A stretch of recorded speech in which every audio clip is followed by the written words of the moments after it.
today. Welcome back to my channel. My name is Mills, a Read with Mills, and I've got a really special one for you today. This was actually a requested video, and it is for the wonderful author K M Moronova. I'm going to be doing a what order should I read K M Moronova books in? I'm new to this world, I'm new to that author. Help me, Mills.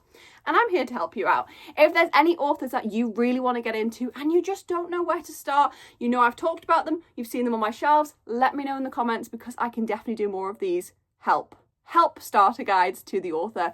And today's one is the queen of dark fantasy, dark military romance, and some mental health tropes that are going to break your heart. Let's dive in. I'm so excited. It's probably worth disclaiming this as well. Most of K M Moronova's books are currently being picked up to be published, so they were originally indie published, but Source Books in the UK has got them, which is Bloom Books in America. So my covers, my designs, the ones I have, you might not be able to get your hands on anymore. Any that are still available or new ones that are coming out are from the guys at Good Girls Read, which I will put in the description below for you to grab. But yeah, can you just tell I'm really excited to film this video? I love this author so much, and I love this question. It's worth starting by saying, once you're in a K M Moronova world, you should read it in order. But in terms of the reading orders between the worlds, this is my personal preference and what I think you should do. I would preface this by saying if you're more of a fantasy reader, start with the fantasy ones. If you're more of a dark romance reader, start with the dark romance ones. But I'm going to go down the dark romance route. I'm going to do the route I did and therefore most enjoyed. So let's dive in. So the first book you should read is The Fabric of Our Souls by K M Moronova. This was the book that introduced me to this author. I was hooked, I was obsessed, I couldn't put it down. I cried my eyes out at this book. So in this book, you meet the main character who is called Win, and Win's just not really had a very good life. I'm trying to remember how old she is. So she's 26 years old and she has tried to take her life unsuccessfully, I should point out, because if it was successful, this book wouldn't exist.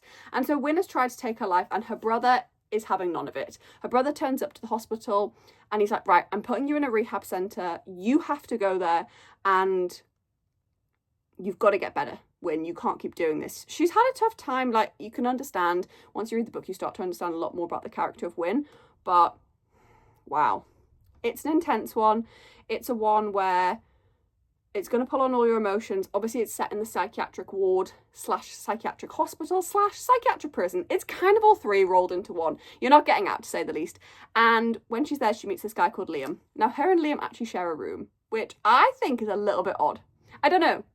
I didn't think like mixed gender room sharing was allowed, but they do. And let's just say, their romance is hot and heavy under the covers.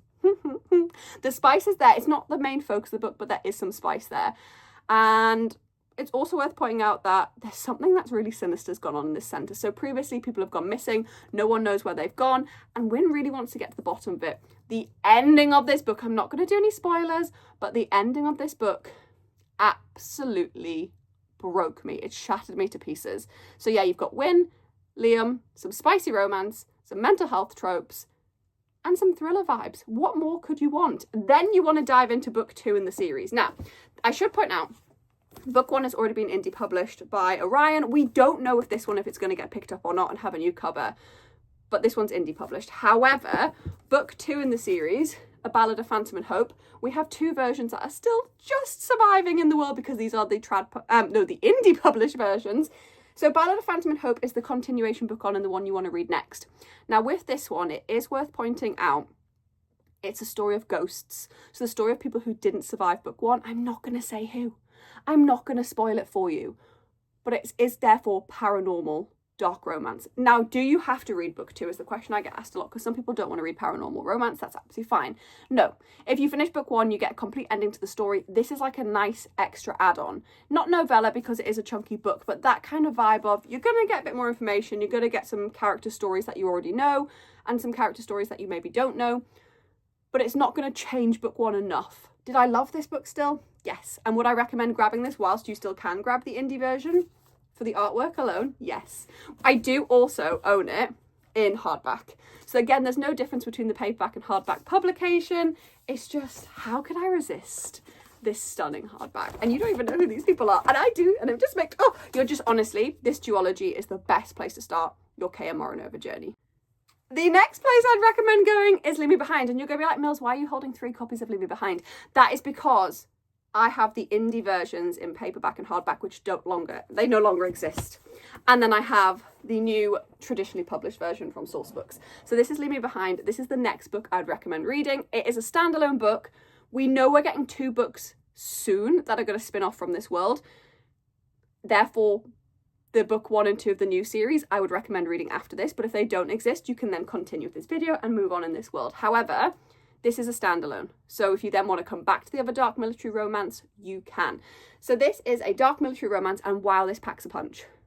It's dark, it's twisty. At times you want to cover your eyes, and at times you're screaming, and at times you're laughing, and at times you're a little bit turned on, should I say. But it packs a full-on punch. I love the traditionally published version just because the cover is a little bit different.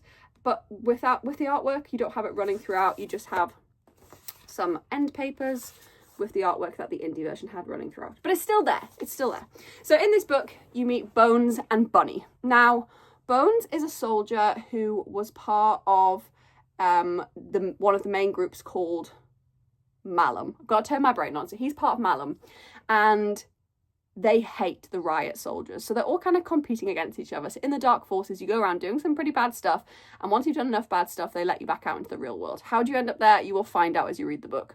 And then you meet Bunny, and she was part of Riot. And I have to say was, because all of Riot were killed and she's the only one who survived and nobody knows how. And as Malum say, the only good Riot soldier is a dead one. So when she turns up to obviously work for Malum, they don't want her there. They want nothing to do with her.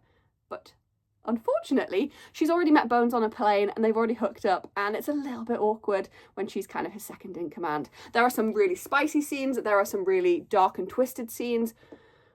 Bunny is a great character, but Bones is one of the most unhinged male characters I met. I think Maury, who we're going to meet in the new spin-off series, is probably going to be even more unhinged than Bones, and I didn't think that was possible, but he just goes around unaliving anybody who's meant to work with him.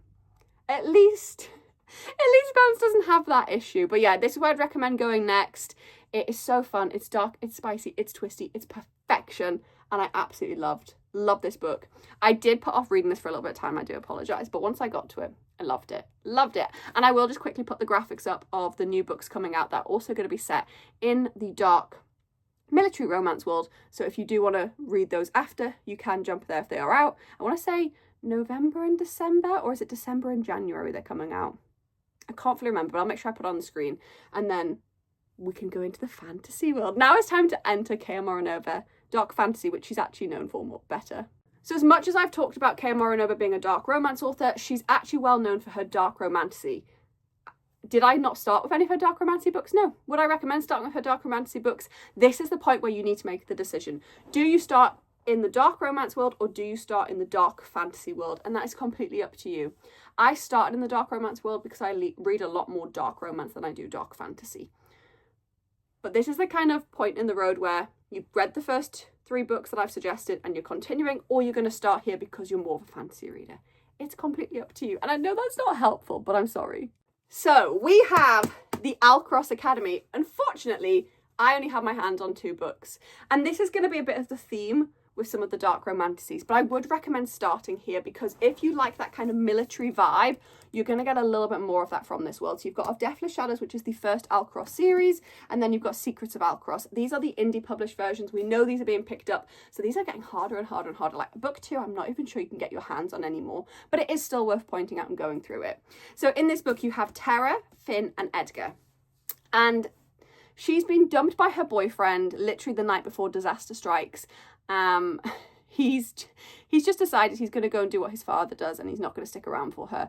Her family is brutally unalived except her brother. So all the adults in the town that she lives, their skin literally peels off their body when these shadows come in. And she's already been taken at that point by this guy who says that his shadow calls to hers, and she doesn't know what that means, and she doesn't know what her shadow is, and she's really got to learn about it. But she's trying to get to Alcross Academy because she thinks her ex-boyfriend, or she still kind of refers to him as her current boyfriend, even though he technically is her ex, and her brother are going to be waiting there for her. This is dark fantasy. It's twisty, it's turny. You do have world building, but I actually think the world building in this is super easy to get into. I'm still waiting for book 3. That is my only downside, is that book 3 hasn't come out yet. But I think in terms of if you're not a big fantasy reader, this would be where I recommend starting, because you have the darkness, you have the split characters, so you've got the different points of view as you're reading the book, and yeah, it's just so good. So good. So at the moment, it technically is a duology, but it's unfinished. And there might be a little bit of a theme with some of these books that they're unfinished because of the traditional publication going on. The next one I'm going to recommend you reading is the Pine Hollow series. I actually have this as an omnibus. I think you can get the 3 books separately. I'm not sure how long for because I know it's being picked up, and this one is definitely getting harder and harder to get your hands on. But there are 3 books in this one, and this is a completed series. Why do I not suggest this one first? I just think the world building is a little bit harder to get into, and personally I think I prefer the Alcross series to the Pine Hollow series, just personal preference. This girl, her dog's passed away, and she hates the god of death. She thinks there is nothing worse in this world than the god of death. How dare you take my dog? How dare you leave me in a situation where my dog has left me? Like, when you're reading the book, you will see the picture of this dog throughout the book. She loved her dog, and she thinks there is nothing worse than the god of death because he's plagued her life with loss. I kind of feel like the dog was the final straw on the camel's back, if that is the correct saying. I don't even know if that is the correct saying, but yeah, I feel like that was the final one, and when her dog passes away, she is just like, God damn you, god of death. But she somehow ends up in their ethereal world, involved with these gods, and it's a little bit spicy, a little bit white choosy vibes. But I do have to say, I found the world building a little bit harder to get into. Not bad, but just compared to everything else I've read by K M Moronova, this one took me a little bit of effort, but it is still a really good read. And because you've got all 3 books, it is a completed series, so I do recommend grabbing this before it goes out of print. It might already be out of print as well, I do apologise, but we know they're coming out in trad, but then you've got to buy the 3 books separately, so completely up to you. Then we have Once Upon a Demon's Heart by K M Moronova. So what she did was she published this first book indie, and then the rest of the series is being picked up to be trad published. I don't know if we're getting the rest of the books in indie or in trad, and it's meant to be a duology, and it does say book 1 on it, but I now have no clue if it's only going to be a duology, because we know when it gets trad published, they want more from you. Like, she's doing the spin-off series for Leave Me Behind, so we know they're going to want more than maybe just a duology. But this is about a war between demigods and demons. So you meet, I always pronounce her name wrong, Alira? I'm going to go Alira. And she is this devoted demigod knight, but she's stuck in a time loop.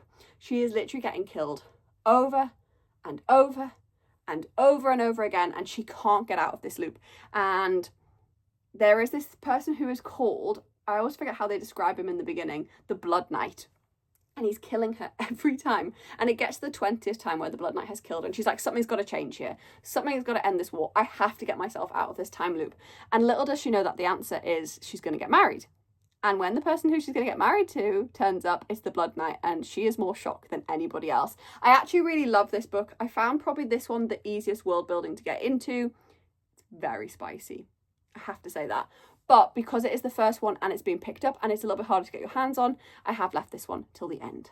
So that is my recommended K M Moronova reading order. I don't think this video will be as long as my normal videos, but there's not as many books. I feel like K M Moronova should write so many more books, and I need more from this author. If there are any authors that you want me to go through in the future, just let me know in the comments, and make sure you hit subscribe and turn on the notifications so you get notified when I post in the future. Have a lovely Saturday, and see you next week, my book lovelies. Bye!